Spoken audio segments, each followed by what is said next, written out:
باب قول اللہ عز وجل، اللہ تعالیٰ کے بیان کہ والذین عقدت ایمانکم، وہ لوگ کہ پختہ لیں قسمیں تم سے، فآتوہم نصیبہم، تو دے دو ان کو حصہ ان کا۔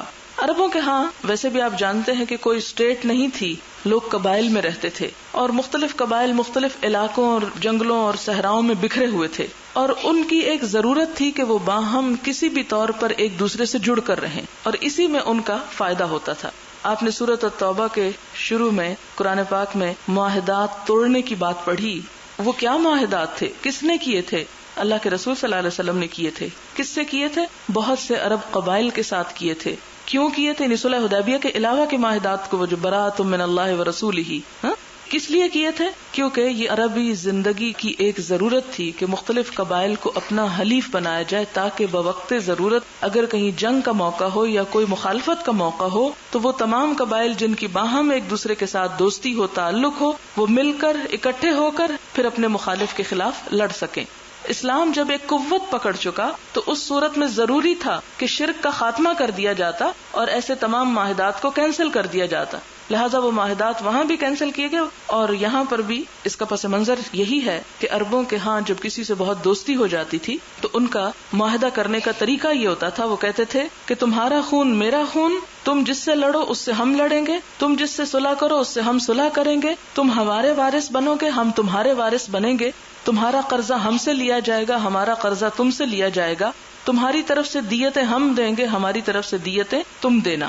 تو یہ انتہائی گہری دوستی کی کچھ علامات تھی، تعلقات تھے کہ جو اس حد تک کو پہنچتے تھے کہ جس میں دوستوں کے ساتھ معاملہ جو تھا وہ خونی رشتوں کے برابر آ جاتا تھا۔ ابتدائے اسلام میں اسے ایسے ہی رہنے دیا گیا، اس کی اجازت دی گئی، یہاں تک کہ ان کا چھٹا حصہ بھی مقرر کیا گیا، لیکن بعد میں یہ حکم منسوخ ہو گیا اور یہ کہا گیا کہ نہیں، وَأُولُو الْأَرْحَامِ بَعْضُهُمْ أَوْلَى بِبَعْضٍ فِي كِتَابِ اللَّهِ، کہ اب جو خون کے رشتے ہیں وہ آپس میں ایک دوسرے کے زیادہ حقدار ہیں اللہ کی کتاب میں، یعنی تعلق سے منع نہیں کیا گیا، لیکن ان تمام قانونی پیچیدگیوں اور مشکلات سے بچنے کے لیے کہ جو ان تعلقات کے وجہ سے رشتہ داروں کے درمیان اور دوسرے لوگوں کے درمیان پیدا ہو سکتی تھی، اس لیے ایک اصول اور ضابطہ قائم کر دیا گیا اور باقی تمام جو تعلق تھے انہیں ختم کر دیا گیا۔ آپ دیکھیں کہ مثال کے طور پر جو مواخات ہوتی ہے، حضور صلی اللہ علیہ وسلم انصار اور مہاجرین کے درمیان ایک بھائی چارے کی فضا پیدا کرتے ہیں،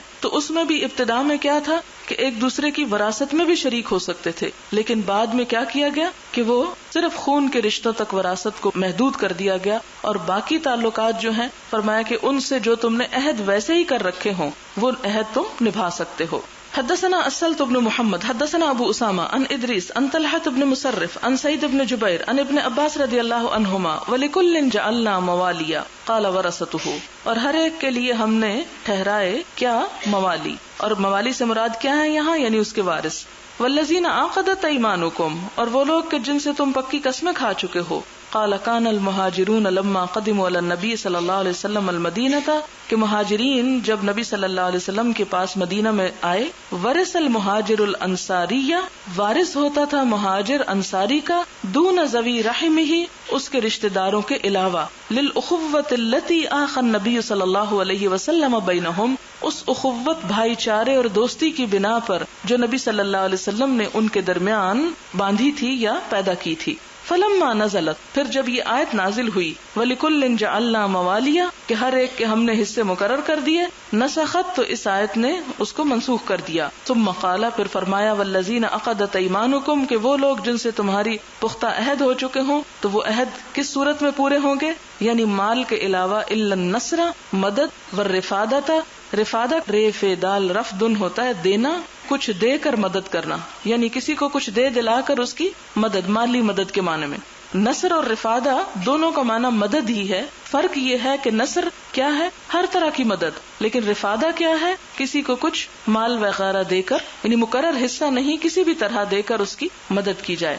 قرآن پاک میں ایک لفظ آتا نا کہ بئس الرفد المرفود، والنصیحہ، اور خیر خواہی، وقد ذهب المیراث ویوصى له، اور اس وقت جب یہ آیت اتری تو کیا ہوا کہ میراث کا حق جو تھا وہ ختم ہو گیا، ویوصى له، اور اس کے لیے اب وصیت کی جاتی تھی۔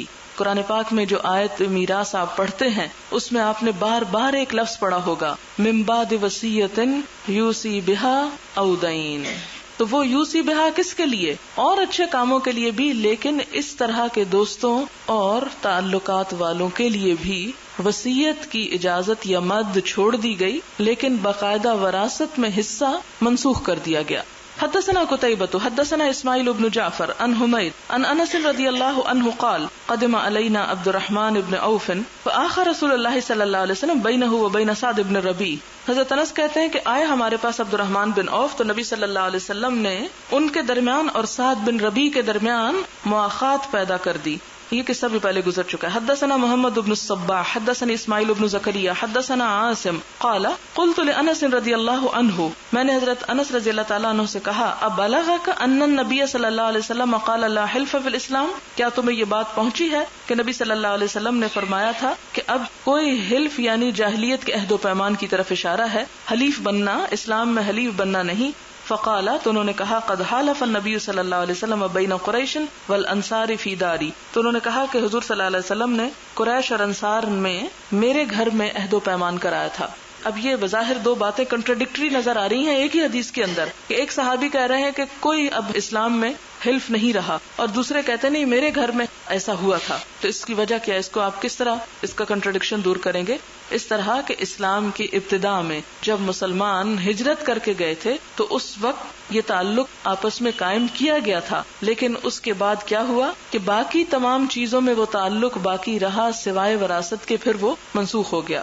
باب من تکفل عن میت دینا فلیس له ان یرجع وبه قال الحسن، جو شخص مردے کے قرض کی ضمانت کرے تو پھر اس سے واپس نہیں لوٹ سکتا، فلیس له ان یرجع، پھر اس کو حق نہیں، اس کو اجازت نہیں کہ وہ اس سے پلٹ جائے۔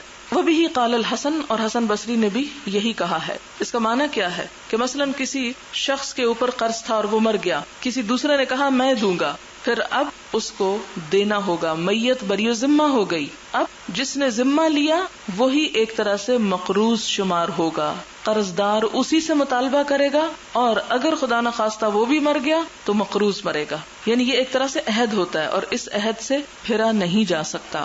حدثنا ابو عاصم ان یزید بن ابی عبید ان سلمۃ بن الاکوع رضی اللہ عنہ ان النبی صلی اللہ علیہ وسلم، کہ نبی صلی اللہ علیہ وسلم اتی بجنازۃ، آپ کے پاس ایک جنازہ لایا گیا، لیصلی علیہا، کہ اس پر نماز جنازہ پڑھیں، فقال هل علیہ من دین، آپ نے پوچھا کہ اس پہ کوئی قرض ہے، قالوا لا، کہنے لگے نہیں، فصلی علیہ، تو آپ نے اس پر نماز پڑھ دی، ثم اتی بجنازۃ اخرى، پھر کوئی دوسرا جنازہ لایا گیا، فقال هل علیہ من دین، تو پوچھا کہ کیا اس پر کوئی قرض ہے، قالوا نعم، تو لوگوں نے کہا جی ہاں، قال صلوا علی صاحبکم، آپ نے فرمایا اپنے ساتھی پر خود ہی نماز پڑھو، قال ابو قتادہ علی دینہ یا رسول اللہ، ابو قتادہ نے آگے بڑھ کر قرضہ ادا کرنے کی ضمانت لی اور اس کا عہد کیا اور کہا یا رسول اللہ اس کا قرضہ مجھ پر رہا، فصلی علیہ، تو آپ صلی اللہ علیہ وسلم نے پھر اس کا جنازہ پڑھ دیا، اور یہ جنازہ پڑھنا اس بات کی علامت تھا کہ آپ نے اس چیز کو قبول کیا کہ ایسا کیا جا سکتا ہے۔ حدثنا علی بن عبد اللہ حدثنا سفیان حدثنا عمرو سمع محمد بن علی عن جابر بن عبد اللہ رضی اللہ عنہم قال قال النبی صلی اللہ علیہ وسلم، نبی صلی اللہ علیہ وسلم نے فرمایا لو قد جاء مال البحرین، اگر بحرین کا مال آ گیا، قد اعطیتک ھکذا وھکذا، تو پھر میں تمہیں اتنا اور اتنا دوں گا۔ کس کو کہا تھا یہ؟ جابر بن عبد اللہ کو۔ فلم یجی، تو وہ نہ آیا، مال البحرین، بحرین کا مال، حتی قبض النبی صلی اللہ علیہ وسلم، یہاں تک کہ نبی صلی اللہ علیہ وسلم کی وفات ہو گئی، یعنی آپ کی وفات تک وہ مال نہ پہنچا۔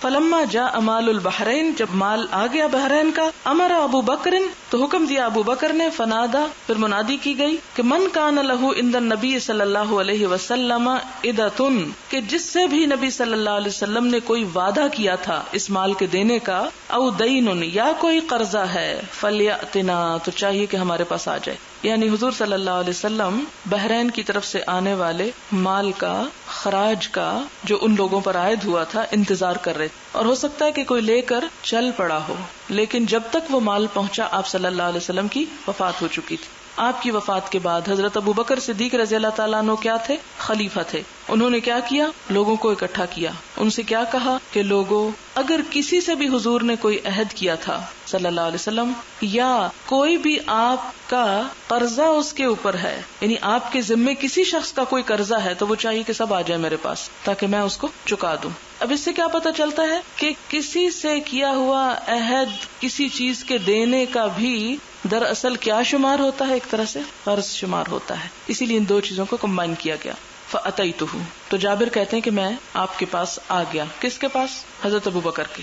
فَقُلْتُ، تو میں نے کہا، ان النبی صلی اللہ علیہ وسلم قال لی کذا و کذا، کہ مجھے نبی صلی اللہ علیہ وسلم نے اتنا اور اتنا دینے کا کہا تھا. فحثا لی حسیتن، تو انہوں نے حسا یعنی ایک لپ بھری، یعنی چلو بھرا، حسیتن ایک چلو. فعددتها، تو میں نے اسے گنا. فاذا هي 500، تو وہ 500 نکلے. وقال خذ مثلیھا، تو حضرت ابو بکر نے کہا کہ تم اس سے دگنا لے لو، یعنی جتنا تم سے حضور صلی اللہ علیہ وسلم نے عہد کیا تھا تم اس سے دگنا لے لو. یعنی حضور صلی اللہ علیہ وسلم یا اپنے دوست کی قرض کی ادائیگی میں کس سے کام لیا؟ احسان سے کام لیا. اس کا آگے بھی ایک اور طریقے سے بھی ذکر آئے گا. اب یہاں پر اصل میں یہ کفالت کے باب میں کیوں آئی؟ اس سے یہ پتا چلتا ہے کہ اگر کوئی شخص خود فوت ہو جائے تو اس کی طرف سے کوئی دوسرا اس کا ضامن بن سکتا ہے، کفیل بن سکتا ہے. مثلا ایک شخص فوت ہو رہا ہے تو وہ اپنے پیچھے کسی کو وصیت کر رہا ہے کہ اگر میں فوت ہو جاؤں تو فلاں کو اتنا دے دینا، فلاں کو اتنا دے دینا، تو یہ اس کی اجازت ہے. باب جوار ابی بکر فی عہد رسول اللہ صلی اللہ علیہ وسلم و عقدہ. جوار پناہ دینا ابو بکر رضی اللہ تعالی عنہ کو فی عہد رسول اللہ صلی اللہ علیہ وسلم، نبی صلی اللہ علیہ وسلم کے زمانے میں، و عقدہ اور اس سے عہد کرنا. اب یہ قصہ آپ پڑھیں گے تو پتہ چلے گا کہ حضرت ابو بکر صدیق رضی اللہ تعالیٰ عنہ نے ایک مرتبہ جب کفار نے بہت ستانا شروع کیا تو انہوں نے ہجرت کا ارادہ کیا. جو ہی ہجرت کا ارادہ کیا تو ایک قبیلے کے سردار نے ابو بکر کو دیکھا کہ وہ اپنا ملک چھوڑ کے جا رہے ہیں تو وہ بڑے پریشان ہوئے اور کہا کہ ابو بکر تم جیسا انسان مکہ سے نکلنا نہیں چاہیے، میں تمہاری ضمانت دیتا ہوں اور میں تمہارا کفیل بنتا ہوں، میں تمہارا گارڈین بنتا ہوں، تم چلو واپس. تو حضرت ابو بکر صدیق رضی اللہ تعالیٰ عنہ ہجرت سے واپس آ گئے. شاید آپ کے ذہن میں کبھی خیال آیا ہو کہ اتنے لوگوں نے حبشہ کی طرف ہجرت کی تھی، حضرت ابو بکر نے کیوں نہیں کی تھی؟ تو اس میں ایک وجہ یہ تھی کہ وہ کرنے کو جا رہے تھے لیکن راستے میں اللہ تعالیٰ نے ایسا سامان پیدا کیا کہ ابو بکر واپس آ گئے، کیونکہ انہیں بہرحال حضور صلی اللہ علیہ وسلم کا مددگار بننا تھا. حدثنا يحيى بن بكير حدثنا الليث عن عقيل قال ابن شهاب فأخبرني عروة بن الزبير أن عائشة رضي الله عنها زوج النبي صلى الله عليه وسلم قالت. یہ حدیث حضرت عائشہ سے روایت ہے جو حضور صلی اللہ علیہ وسلم کی اہلیہ ہیں، کہتی ہیں لم اعقل ابویہ، نہیں میں نے پایا، عاقل ویسے تو عقل سے ہے، یعنی میں نے جب بھی دیکھا ابویہ اپنے والدین کو، الا وہما یدینان الدین، تو وہ دونوں دین اختیار کیے ہوئے تھے. یعنی میں نے جب سے آنکھ کھولی، جب سے ہوش سنبھالا، عقل اختیار کی یعنی ہوش سنبھالا کہہ سکتے ہیں آپ، اور عام محاورے میں پایا، کیونکہ پاتا بھی وہی ہے نا جس کی عقل ہو، بے عقل تو کچھ نہیں پاتا. تو میں نے اپنے والدین کو پایا کس حالت میں؟ اسلام کی حالت میں. وقال ابو صالح، اور ابو صالح کہتے ہیں حدثني عبد الله عن يونس عن الزهري قال اخبرني عروة ابن زبیر ان عائشة رضی اللہ عنہا قالت، حضرت عائشہ کہتی ہیں لم اعقل ابوی قط الا وہما یدینان الدین، کہ میں نے جب سے ہوش سنبھالی اپنے والدین کو دین اسلام پر پایا. ولم یمر علینا یوم، اور نہ گزرا ہم پر کوئی دن، الا یاتینا فیہ رسول اللہ صلی اللہ علیہ وسلم، کہ آتے تھے ہمارے پاس نبی صلی اللہ علیہ وسلم، یعنی ہر روز ہمارے گھر تشریف لاتے، طرفی النہار بکرتم و عشیتن، دن کے دونوں کناروں پر صبح اور شام. فلما ابتلی المسلمون، پھر جب مسلمان آزمائے گئے یعنی ان کی آزمائش ہوئی، خرج ابو بکر مہاجرن، تو حضرت ابو بکر ہجرت کے ارادے سے نکلے، قبل الحبشۃ، حبشہ کی طرف. حتی اذا بلغ برک الغماد، یہاں تک کہ جب وہ پہنچے ایک علاقے میں جس کا نام برک الغماد تھا، لقیہ ابن الدغنہ، تو ان کی ملاقات ابن الدغنہ سے ہوئی. اب یہ جو ابن الدغنہ ہے یہ ایک قبیلے کا سردار ہے جو برک الغماد کے علاقے میں تھا. وہ سید القارتی، اور وہ اس قبیلے کا سردار تھا. فقال، کہا، اینا ترید یا ابا بکر، ابو بکر کہاں کا ارادہ ہے؟ فقال ابو بکر نے جواب دیا، اخرجنی قومی، میری قوم نے مجھے نکال دیا. فانا ارید ان اسیح فی الارض، تو میں نے یہ چاہا کہ میں زمین میں سیاحت کروں. ہجرت بھی سیاحت کی ایک قسم ہے. ہمارے ہاں سیاحت کا لفظ صرف سیر کے ساتھ استعمال ہوتا ہے. ان اسیح فی الارض، یعنی میری قوم مجھے قبول نہیں کرتی تو میں چاہتا ہوں میں یہاں سے چلا جاؤں. فاعبد ربی، تو میں اپنے رب کی عبادت کر سکوں. قال ابن الدغنہ، ابن الدغنہ کہتا ہے ان مثلک لا یخرج، آپ جیسے کو تو نہ نکلنا چاہیے، ولا یخرج، اور نہ نکالا جانا چاہیے. فإنک، کیونکہ آپ تکسب المعدوم، کما کر دیتے ہیں محروم کو. معدوم جس کے پاس کچھ نہ ہو، یعنی جو چیزیں لوگوں کے پاس ہیں نہیں وہ تم ان کو کما کے دیتے ہو، یعنی کھانے پینے کی ضرورت کی چیزیں ان کو فراہم کرتے ہو. وتصل الرحم، اور صلہ رحمی کرتے ہو. وتحمل الکل، اور بوجھ اٹھاتے ہو، یعنی ضمانت وغیرہ دوسروں کی لیتے ہو. اب یہ جو تحمل الکل ہے نا، کل بوجھ ہوتا ہے، بوجھ یعنی اپنے بال بچوں کا بھی اور دوسروں کی ذمہ داریاں بھی اپنے اوپر لے لیتے ہو اور دوسروں کے ضامن اور کفیل بن جاتے ہو، یہی اس باب سے مناسبت ہے. وتقر الضیف، اور تم مہمانداری کرتے ہو. وتعین علی نوائب الحق، اور تم حق کے راستے میں پیش آنے والی مشکلات میں مددگار ہوتے ہو، یعنی جب کہیں کسی کو کوئی مشکل پیش آئے تو تم ساتھ دیتے ہو. وَأَنَا لَكَ جَارٌ، اور میں تمہارا ذمہ دار ہوں. انا لک جارٌ، یعنی تمہیں اپنی پناہ میں لیتا ہوں. جار، جور، جوار، یہ آپ پڑھ چکے ہیں. فرجے، تو لوٹ جاؤ. فَعْبُدْ رَبَّكَ بِبِلَادِكَ، اپنے ہی ملک میں اپنے رب کی عبادت کرو. فارتحل ابن الدغنہ، تو ابن دغنہ جو تھا وہ چل دیا. کس کے ساتھ؟ یعنی ابو بکر کے ساتھ. فرجع مع ابی بکر، تو لوٹا ابو بکر رضی اللہ تعالیٰ عنہ کے ساتھ. فطاف فی اشراف کفار قریش، اور وہ گھوما پھرا قریش کے کفار کے سرداروں میں. یعنی ابن الدغنہ نے آ کر بات چیت کی کس سے؟ قریش کے سرداروں سے. کس کے بارے میں؟ حضرت ابو بکر کے بارے میں، کہ ان کو کچھ نہ کہا جائے. فقال لهم، تو انہوں نے کہا ان سے. کس نے کہا؟ ابن الدغنہ نے. کن سے کہا؟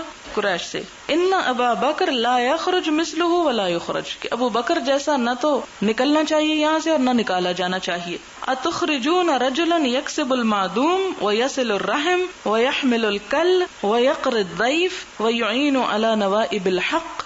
کیونکہ پیچھے ترجمہ ہو چکا اس لیے ریپیٹ نہیں کر رہے. فانفذت قریش جوار ابن الدغنہ، تو یہ بات سن کر قریش نے نافذ کر لیا، یعنی مراد کیا ہے؟ قبول کر لیا. کس کو؟ ابن الدغنہ کے ضامن بننے کو.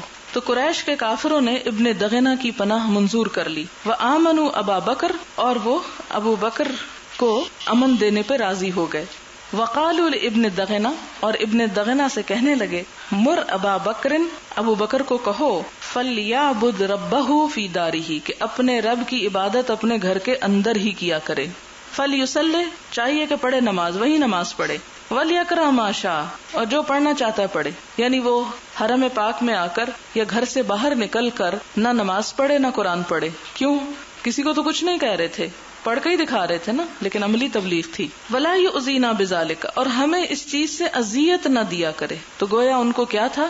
حضرت ابو بکر کے قرآن اور نماز سے اذیت ہوتی تھی. ولا یستعلن بہ، اور اس کا اعلان نہ کرے، یعنی اعلانیہ یہ کام نہ کرے. آپ دیکھیں کہ اس سے یہ بات پتہ چلتی ہے کہ کسی بھی اچھے کام کو جہاں چھپا کر کرنا بہت بڑی نیکی ہے، وہاں بعض اوقات ظاہر کر کے کرنا بھی نیکی ہے. کیوں؟ اس لیے کہ بہت سے لوگ جو وہ کام نہیں کر رہے ہوتے، جب دوسرے کو ایک اچھا کام کرتے ہوئے دیکھتے ہیں تو ان کو بھی کرنے کا خیال آ جاتا ہے. فَإِنَّا قَدْ خَشِينَا أَن يَفْتِنَ أَبْنَاءَنَا، کیونکہ ہمیں یہ خطرہ ہے کہ ہمارے بچے فتنے میں پڑ جائیں گے، یعنی وہ ابو بکر سے متاثر ہو جائیں گے، گمراہ ہو جائیں گے ان کے خیال میں. وَنِسَاءَنَا، اور ہماری عورتیں. اس سے کیا پتہ چلتا ہے کہ سوسائٹی کے دو گروہ، نوجوان اور خواتین، کسی بات کو جلدی قبول کرتی ہیں. قال ذلك ابن الدغنہ، اس بات کو ابن الدغنہ نے کہہ دیا. کس سے؟ لأبی بکر، ابو بکر سے. فتفق ابو بکر یعبد ربہ فی دارہ، تو شروع ہو گئے ابو بکر رضی اللہ تعالی عنہ اپنے رب کی عبادت کرنا. کہاں؟ فی دارہ، اپنے ہی گھر میں. ولا یستعلن بالصلاۃ، اور وہ اعلانیہ نماز نہیں پڑھتے تھے. ولا القراءۃ، اور نہ قرات فی غیر دارہ، اپنے گھر کے علاوہ، یعنی اپنے گھر میں ہی عبادت اور قرات اور تلاوت بآواز بلند کرتے، اس کے علاوہ کہیں نہ کرتے. ثم بدا لابی بکر، پھر ابو بکر کو ایک خیال آیا. بدا یعنی ظاہر ہوا، آئیڈیا آیا. فابتنا، تو انہوں نے تعمیر کر لی. مسجدن، ایک مسجد. بفناء دارہ، اپنے گھر کے ہی صحن میں. وبرزا، اور باہر نکلے. فکان یصلی فیہ، تو وہ اسی میں نماز پڑھتے تھے. ویقرأ القرآن، اور قرآن کی تلاوت کرتے تھے. کہاں کرتے تھے؟ اپنے گھر کے صحن کی مسجد میں.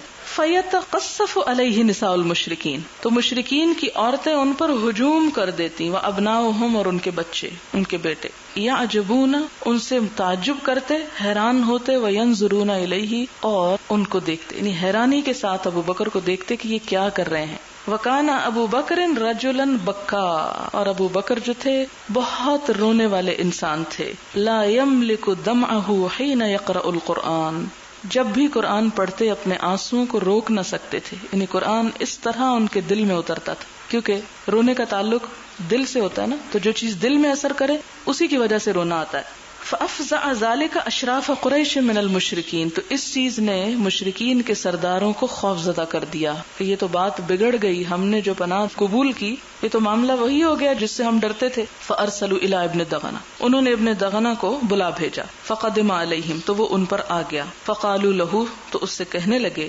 انا كنا اجرنا ابا بکر، ہم نے ابو بکر کو پناہ دی تھی، الا ان يعبد ربه في داره، کہ وہ اپنے رب کی عبادت کر لے اپنے ہی گھر میں. وانه جاوز ذلك، لیکن اس نے اس بات سے تجاوز کر لیا، حد سے بڑھ گیا. فابتنى مسجدا بفناء داره، تو اس نے بنا ڈالی ایک مسجد، کہاں؟ اپنے گھر ہی کے صحن میں.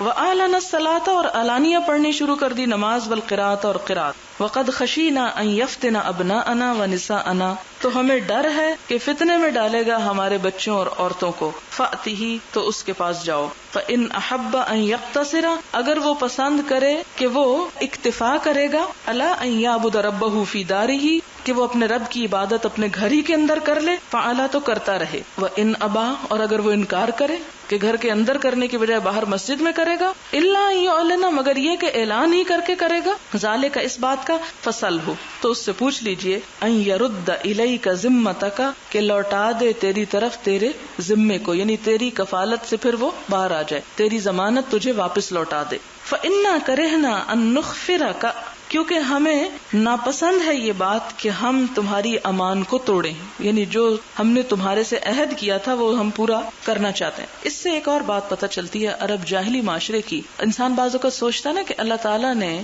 اتنے بے آب و گیا صحرائی علاقے کو قرآن کے نزول کے لیے کیوں چنا تھا، اور عرب جیسے اتنے شدید اکھڑ مزاج لوگوں کو اسلام کی خدمت کے لیے کیوں پسند کیا. تو ان کی چند ایک صفات کی وجہ سے، چند خوبیوں کی وجہ سے، اور دور جاہلیت کے شرک اور فساد اور گمراہیوں کے باوجود ان کے اندر چند ایک خوبیاں ایسی تھیں کہ جو انہیں ہر دوسرے قبیلے یا علاقے سے ممتاز کرتی. نمبر ایک یہ کہ بات کے سچے اور کھرے ہوتے، جو کہہ دیتے تھے وہ کر کے ہی دم لیتے تھے، یہ ان کی بہت بنیادی خوبی تھی. دوسری خوبی کیا تھی کہ وعدہ نہیں توڑتے تھے. تیسری خوبی یہ تھی کہ انتہا درجے کے مہمان نواز تھے.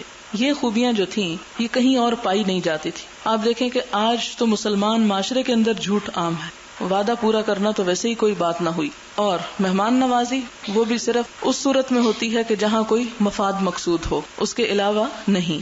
لیکن عربوں کے ہاں ہر ایک کی مہمان نوازی کرتے تھے، خواہ وہ کسی کو جانتے ہوں یا نہ جانتے ہوں. اب آپ دیکھیں کہ کیا مشکل تھی، جو ہی ابو بکر باہر آئے یہ پھر ہجوم کر دیتے، لیکن ایسا نہیں کیا. جس کے ساتھ عہد کیا تھا اس کو بلا کے اس کے ساتھ اس عہد کو ختم کرنے کی بات کی. وَلَسْنَا مُقِرِّينَ لِأَبِي بَكْرٍ الْإِسْتِعْلَانَ، اور ہم ابو بکر کو کبھی بھی علانیہ عبادت کرنے کی اجازت نہیں دیں گے. قالت عائشہ فأتى ابن دغنہ، حضرت عائشہ کہتی ہیں کہ ابن دغنہ آیا ابا بکر حضرت ابو بکر کے پاس. فقال، تو کہا، قد علمت الذی عقدت لك علیہ، تم جانتے ہو کہ جو تمہارے لیے میں نے عہد کیا تھا. فاما ان تقتصر علی ذلک، یا تو پھر تم اسی پر اکتفا کرو، واما ان ترد الی ذمتی، یا پھر یہ کہ میرے ذمے یا ضمانت کو مجھے واپس لوٹا دو. فانی لا احب، کیونکہ میں یہ نہیں پسند کرتا، ان تسمع العرب، کہ عرب یہ بات سنے، انی اخفرت فی رجل عقدت له، کہ عربوں میں یہ مشہوری ہو کہ میرا ذمہ توڑ دیا گیا ایک شخص کے بارے میں کہ جس سے میں نے عہد لیا تھا. قال ابو بکر، تو ابو بکر کہنے لگے، انی ارد الیک جوارک، میں تیری امان تجھی کو واپس لوٹاتا ہوں، تیری ضمانت تجھے دیتا ہوں. وارضا بجوار اللہ، اور میں پسند کرتا ہوں اللہ کی پناہ کو، اللہ کی امان کو. میں راضی ہوں کہ اللہ ہی مجھے امان دے، میں انسانوں کی امان سے بری ہوں. ورسول اللہ صلی اللہ علیہ وسلم یوم اذن بمکہ تھا، اور نبی صلی اللہ علیہ وسلم ان دنوں ابھی مکہ ہی میں تھے. فقال رسول اللہ صلی اللہ علیہ وسلم، تو جب یہ ابن دغنہ کی امان ختم ہو گئی تو نبی صلی اللہ علیہ وسلم نے فرمایا، قد اریت دار ہجرتکم، مجھے تمہاری ہجرت کی جگہ دکھا دی گئی، یعنی خواب میں یا وحی کے ذریعے آپ کو دکھا دی گئی. رأیت سبختن، میں نے ایک کھاری زمین دیکھی ہے. سبخ کہتے ہیں کھاری نمکین زمین. ذات نخل، جو کھجوروں والی. بین لابتین وہما الحرتان، جس کے دو طرف کالی پتھریلی زمین ہے، یعنی جس کے دونوں کناروں پر پتھریلی کالی زمین ہے، وہاں پر مجھے ہجرت کی جگہ دکھا دی گئی. فہاجر من ہاجر قبل المدینۃ حین ذکر ذلک رسول اللہ صلی اللہ علیہ وسلم. تو جب یہ بات ہوئی، اس بات کا نبی صلی اللہ علیہ وسلم نے ذکر کیا، تو جس کو بھی مدینہ کی طرف ہجرت کرنا تھا وہ کر گیا. اس سے کیا پتہ چلتا ہے کہ آپ صلی اللہ علیہ وسلم کے جانے سے پہلے بہت سے صحابہ کرام پہلے ہی مدینہ جا چکے تھے. ورجع الی المدینۃ، اور پلٹ آئے مدینہ کی طرف. بعد من کان ہاجر الی ارض الحبشہ، ان میں سے بعض لوگ کہ جو حبشہ کی طرف ہجرت کر چکے تھے. تو مدینہ میں کون کون اکٹھا ہو گیا؟ مکہ سے جانے والے بھی اور حبشہ جانے والے بھی، وہ بھی وہاں سے وہاں پہنچ گئے. وتجہز ابو بکر مہاجرا، اور حضرت ابو بکر نے بھی ہجرت کی تیاری کر لی. فقال له رسول اللہ صلی اللہ علیہ وسلم، تو نبی صلی اللہ علیہ وسلم نے ان سے کہا، الا رسلک، ابھی ٹھہر جاؤ. جب سب لوگ ہجرت کر کے جا رہے تھے، ابو بکر کی امان ختم ہو گئی تھی، تو انہوں نے کیا چاہا، وہ بھی مدینہ چلے جائیں، لیکن آپ نے ان کو روک لیا کہ نہیں، تم مت جاؤ. فإنی ارجو ان یؤذن لی، کیوں روکا تھا؟ آپ نے فرمایا کہ مجھے امید ہے کہ مجھے بھی ہجرت کی اجازت مل جائے گی، یعنی اشارہ اس بات کی طرف تھا کہ پھر اکٹھے ہی جائیں گے. قال ابو بکر هل ترجو ذلك بأبی انت، ابو بکر کہتے ہیں کہ میرا باپ آپ پہ قربان، کیا آپ کو اس کی امید ہے؟ قال نعم، تو آپ نے فرمایا ہاں. فحبس ابو بکر نفسہ علی رسول اللہ صلی اللہ علیہ وسلم، تو حضرت ابو بکر صدیق رضی اللہ تعالی عنہ نے اپنے آپ کو روکے رکھا نبی صلی اللہ علیہ وسلم کی خاطر. لیصحبہ، تاکہ وہ آپ کا ساتھ دیں. وَأَلَفَ رَاحِلَتَيْنِ، اور پتے کھلائے. الف چارہ کھلانا کہتے ہیں. راحلتین، دو اونٹنیوں کو. کانتا عندہ، جو ان کے پاس تھیں. کن کے؟ حضرت ابو بکر کے. حضرت ابو بکر کے پاس دو اونٹنیاں تھیں جن کو انہوں نے خوب چارہ کھلانا شروع کر دیا. کس چیز کا؟ ورق السمر، ببول کے پتوں کا. 4 اشہر، 4 مہینے تک. عربوں کے ہاں رواج یہ ہوتا تھا کہ جب کوئی لمبا طویل سفر درپیش ہوتا تو اس وقت اونٹنیوں کو خود چارہ دیتے تھے، ادروائز طرف وہ راستے میں جو جھاڑ جھنکار کھاتی تھی وہی ان کی غذا ہوا کرتی تھی. یعنی اس کا مطلب یہ ہے کہ حضرت ابوبکر صدیق رضی اللہ تعالیٰ عنہ سفر کی تیاریوں میں مشغول ہو گئے اور خاموشی کے ساتھ اس بات کا انتظار کرنے لگے کہ کب نبی صلی اللہ علیہ وسلم کو اجازت ہو اور وہ ان کے ساتھ چلیں. وآخر دعوانا ان الحمدللہ رب العالمین. سبحانک اللہم و بحمدک، نشہد ان لا الہ الا انت، نستغفرک و نتوب الیک. والسلام علیکم و رحمۃ اللہ وبرکاتہ.